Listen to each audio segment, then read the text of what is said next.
Y hay un par de cosas que me hacían acordar mucho a vos. A ver. A vos no, sino a lo que vos siempre Ajá. nos comentás, nos hablas. En un par de oportunidades, especialistas de muchos años que trabajan en campañas políticas, en dirigentes políticos, en el día a día, terminaron diciendo, uno lo que no puede llegar a escapar nunca, uno puede escapar a la prensa, puede escapar a un tema, puede escapar a una cosa, puede morigerar esto, morigerar lo otro, pero lo que no puede escapar es a su personalidad. Mm. Decía, ¿cómo? ¿Cómo no? No, no. ¿Cómo que no? Porque una cosa de las que tanto se hablaba era el marketing, de lo que significa, de cómo hacerlo, del poder captar la atención de la gente, cómo hacer la estrategia para ir, para ser el centro de referencia, de lo que significa hoy el liderazgo, de eso también se hablaba. Pero en un par de cosas decía, uno de los principales, uno de los primeros, decía, como elementos principales para tener es, para llegar a un destino, uno tiene que lograr primero estar convencido y tener el convencimiento de que lo va a hacer, que eso es fundamental. Pero después, en el transcurso te hablaban del marketing, te hablaban de las encuestas, te hablaban de cómo hoy se manejan las redes sociales, de cómo hacer, de cómo acercarse a la gente, de qué tiempo, cómo, dónde. Pero en un par de oportunidades decía, uno se puede escapar de todo eso, pero lo que nunca puede es escaparse a su personalidad. Es así, uno no puede nunca escaparse de su personalidad, lo que nacemos ya está prácticamente incorporado y suerte de ADN como que no se va nunca. Es cierto que uno no puede escaparse de su personalidad, pero también es cierto que la personalidad es algo que está en constante dinamismo, que no está desarrollado de una y para toda la vida. Sí hay una serie de tendencias que van marcando, ¿no? como un posible camino en un sujeto en desarrollo. Igualmente, esta idea de personalidad es bastante... No hay muchos acuerdos en definir, bueno, qué es la personalidad, sobre todo en lo que serían los estudios de la psicología, ¿no? Es un tema que a la humanidad le interesó siempre. Hipócrates, el padre de la medicina, hablaba de que tenía una teoría de los 4 humores, ¿no? Él decía que existían distintos tipos de personalidad según cómo se mezclaban esos humores, eran la sangre, las flemas, distintos fluidos corporales que de acuerdo a cuál uno tenía más o menos, podría tener más una tendencia a ser más melancólico o más sanguíneo, de ahí vienen esas palabras, o más visceral, ¿no? Pero a lo largo de los años incluso en psicología hay un librito muy conocido de un autor que se llama Gordon Allport, que justamente habla de psicología de la personalidad y él desarrolla 50 definiciones de personalidad y trata de integrar todos y armar una definición a partir de todo eso.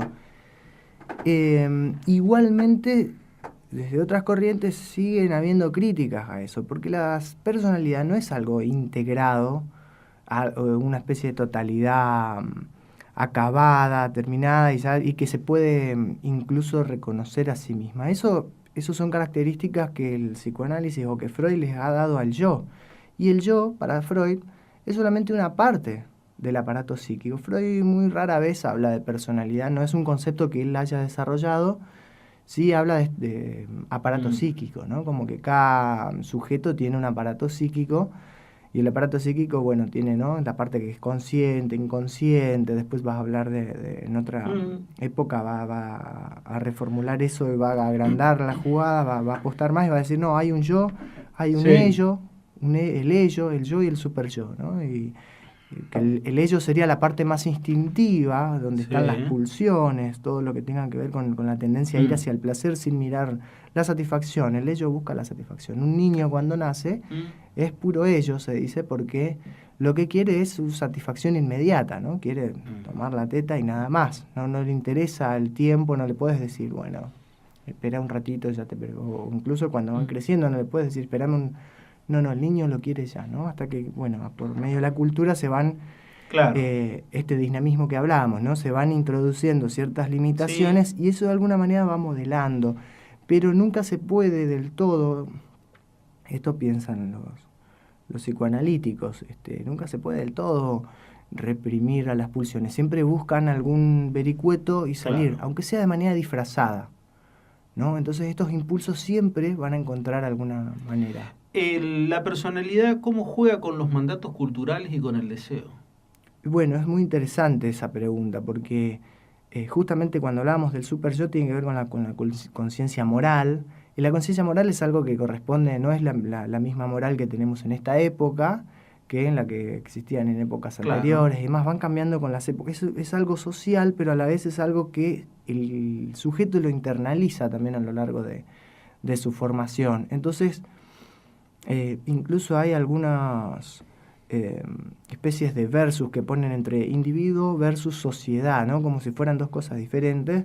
Y Freud termina con esto diciendo, Freud, y además hay otros autores antropólogos también que dicen, no, cada individuo lleva una sociedad interna, entonces que eso no se puede diferenciar dónde termina uno y dónde empieza el otro. Pero esto que vos decías de los mandatos sociales van en sintonía, incluso en sincronía con lo interno del sujeto y lo de la época. ¿Cómo se transmite? A través de los padres. Los padres son los que van a transmitir la cultura a los niños, ¿no? O quienes cumplan esas funciones. Y lo van a hacer de manera inconsciente, porque yo puedo decir, bueno, yo no voy a ser tan, por ejemplo, ¿no? Puedo decir, yo no voy a ser tan autoritario como era mi papá. Pero de alguna manera eso lo reprimo y después repito ese mismo esquema con mis hijos, con quienes tengan mi cuidado. Pero el hacerlo como vos decís, entonces, sería como domar la personalidad, porque digo, esto no está bien, domaría la personalidad, mostraría una evolución racional. Es que justamente eso es lo que no sucede, una evolución racional. Están las emociones que arrasan por todos lados. Por eso el yo no es el dueño de su casa, dice Freud. Siempre hay otras partes. El yo está en constante lucha contra sus impulsos y contra los mandatos sociales. Sí. Porque vos no podés estar bien todo el tiempo con uno ni con el otro. Entonces busca, siempre está en constante conflicto el yo, ¿no? Entonces es muy difícil lograr domar, decir, bueno, yo conozco todos los vericuetos, los escondites que tenga mi personalidad. No los puedo conocer. Y justamente eso, donde menos me conozco, es lo que más me domina. Justamente ahí, donde menos pienso que soy, ¿no? Es ahí donde menos, justamente, donde menos pienso, quizás es donde más soy, donde menos me reconozco, eso es mi personalidad. Para el psicoanálisis, el psiquismo no es solamente la parte consciente, sino que hay otra parte, que sería como, claro, algunos hablan de un otro, ¿no? Sí. que te domina y te hace hacer cosas que incluso a veces no estás de acuerdo. Por eso al principio, cuando vos decías todos estos datos que dabas, cuando hablas del liderazgo y de la publicidad y demás, y que uno no puede salirse de su propia personalidad, es como un poco contradictorio que hayan escuelas de formaciones de líderes cuando uno no puede salir de su propia personalidad. ¿Se entiende? Sí, se entiende. Yo lo entiendo también a los otros, decir, bueno, hay personas que dicen, yo quiero ser esto o busco esto, y te enseñan se puede llegar a ser el camino hacia afuera, pero a partir de la decisión de cada uno. Ahora, vos recién en tu respuesta me decís entonces que el inconsciente es lo que nos maneja. Totalmente.